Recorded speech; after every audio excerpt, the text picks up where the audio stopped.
क्या आप जानते हैं सबसे पुराने गांव कहाँ तामीर हुए? क्या आप जानते हैं सबसे पहले शहर और शहरी रियासतें कहाँ वजूद में आ गई? क्या आप जानते हैं फन तहरीर यानी लिखने का फन कहाँ ईजाद हुआ और बाज़ाब्ता तौर पर कानून सबसे पहले कहाँ मुरत्तिब हुआ? क्या आप जानते हैं सबसे पहले मदरसे और कुतुब खाने कहाँ तामीर हुए? ये सब जानने के लिए अब आप वीडियो के आखिर तक जुड़े रहिए।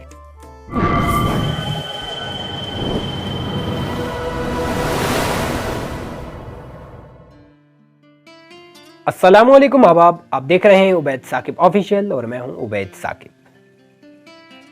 मुअज़्ज़िज़ अहबाब, आज हम हिस्ट्री को लेके अपनी पहली वीडियो के साथ हाजिर हैं। आज हम आपको बताएंगे दुनिया की सबसे कदीम तरीन तहजीब के बारे में। मेसोपोटामिया या वादी दजला व फरात उस खित्ते में वाक़या है जिसे मौजूदा दौर में मिडल ईस्ट या मशरिक़ वुस्ता कहा जाता है। ये फर्टाइल क्रिसेंट का वो एरिया है जिसे तहजीब का गहवारा कहा जाता है। लफ्ज़ मेसोपोटामिया दो कदीम लफ्ज़ों मेसो और पोटेमस से मिलकर बना है। मेसो का मतलब होता है मिडल यानी दरमियान और पोटेमस का मतलब होता है रिवर यानी दरिया। इसका मतलब ये हुआ दरियाओं के दरमियान वाक़या इलाका। ये इलाका दरियाए दजला और फुरात जिन्हें यूफ्रेट्स और तिग्रिस कहा जाता है के बीच वाक़या है। मौजूदा दौर में ये इलाका इराक, कुवैत, तुर्की और सीरिया में वाक़या है। इंसान सबसे पहले मेसोपोटामिया में पैलियोलिथिक एरा में दाखिल हुआ। 14,000 साल कबले मसीह तक इस खित्ते के लोग छोटे छोटे गोल घर बनाकर छोटी छोटी बस्तियों में रहते थे। 5,000 साल कबल इन्होंने खेती बाड़ी और ज़राअत सीख ली और साथ में मवेशी पालना शुरू कर दिए। इन्होंने आबपाशी यानी इरिगेशन का तकनीकी काम शुरू कर दिया। इस काम में इन्हें दरियाए दजला व फुरात ने बड़ी मदद दी। इस तहजीब को सुमेरी तहजीब या सुमेरियन सिविलाइजेशन भी कहा जाता है। सुमेरी कौम के वजूद में आने के हवाले से दो कंसेप्ट मौजूद हैं।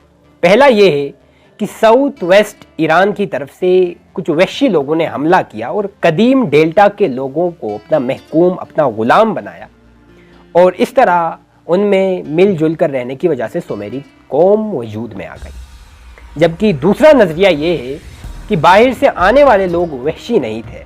उन्होंने सुमेरी कौम को गुलाम नहीं बनाया बल्कि वो ऐसे ही आपस में घुल मिलकर रहने लगे और इस तरह सुमेरी कौम वजूद में आ गई। अहले सुमेर के बारे में ये फैसला नहीं हो सका कि ये किस नस्ल के लोग थे।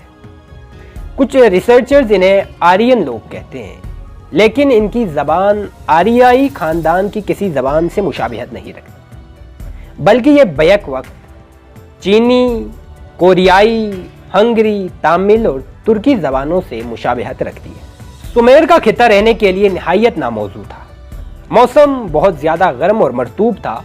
ज़मीन पर जहरीले जानवरों और कीड़ों की कसरत थी। इर्द गिर्द हर वक्त आंधी तूफान चलते रहते थे और रेत के भगोले उठते रहते थे। लेकिन सुमेर के लोग बहुत ज़हीन, हुनरमंद और जफाकश थे। उन्होंने माहौल से हार मानने के बजाय माहौल को अपने ताबे कर लिया। उन्होंने जंगलों को काटना शुरू कर दिया, इंसानी बस्तियां आबाद की और काश्तकारी शुरू कर दी। डेल्टा की सरजमीन बहुत ज़्यादा जरखेज थी। अगरचे यहाँ बारिश बहुत कम होती थी, लेकिन पानी की ये कमी दरियाए फुरात पूरी कर लेता था। दुनिया की सबसे कदीम तरीन नहर जिसका तारीख में जिक्र है वो भी इसी इलाके में खोदी गई थी। ये नहर इन दिनों भी इराक में मौजूद है। यूनान के मशहूर मौलिक हेरोडोटस ने अपनी तसनीफ में इस इलाके की जरखेज़ी के बारे में लिखा है कि ये ज़मीन इस कदर जरखेज़ थी कि यहाँ पैदावार बीज से 300 गुना ज़्यादा होती थी। ये पैदावार आबादी की ज़रूरत से ज़्यादा होती थी, चनाचा यहाँ के लोग फाजिल पैदावार को दूसरे मुल्कों को बरामद करते थे और उसके बदले में तांबा, चांदी और लकड़ी और इस समय दीगर कई चीज़ें दरामद करते थे। सुमेरी कौम का सबसे बड़ा कारनामा यह है कि उन्होंने शहर बसाए, शहरी रियासतें तामीर की, बाज़ाब्ता कानून मुरत्तिब किए और उनका सबसे बड़ा कारनामा यह है कि उन्होंने लिखने का फ़न यानी फ़न तहरीर ईजाद किया। ये वो फ़न है जिसकी वजह से लाखों साल पहले होने वाले हालात व वाक़यात हम तक पहुँचते हैं। जिस इलाके में लिखने का फ़न ईजाद हुआ उसे एरिक कहा जाता है। ये तहजीब इस कदर मजबूत और मुस्तहकम थी कि जब बाबुलो नैनवा जैसी अजीम सल्तनतों ने इस पर हमला करके इसे खुद में शामिल कर लिया, तब भी इस तहजीब का सिक्का बदस्तूर चलता रहा। दुनिया की कदीम तरीन तहजीब मेसोपोटामिया के बारे में मुख्तसर सी वीडियो अब आपने देख ली। अगर आप मेसोपोटामिया की इस तहजीब पर तफसील से मुकम्मल वीडियो या दीगर कदीम तहजीबों पर मज़ीद वीडियोज़ चाहते हैं तो कमेंट बॉक्स में अपनी राय दें और हमारा चैनल सब्सक्राइब करें ताकि ऐसी वीडियोज़ मज़ीद आप तक पहुँचती रहे। बहुत शुक्रिया।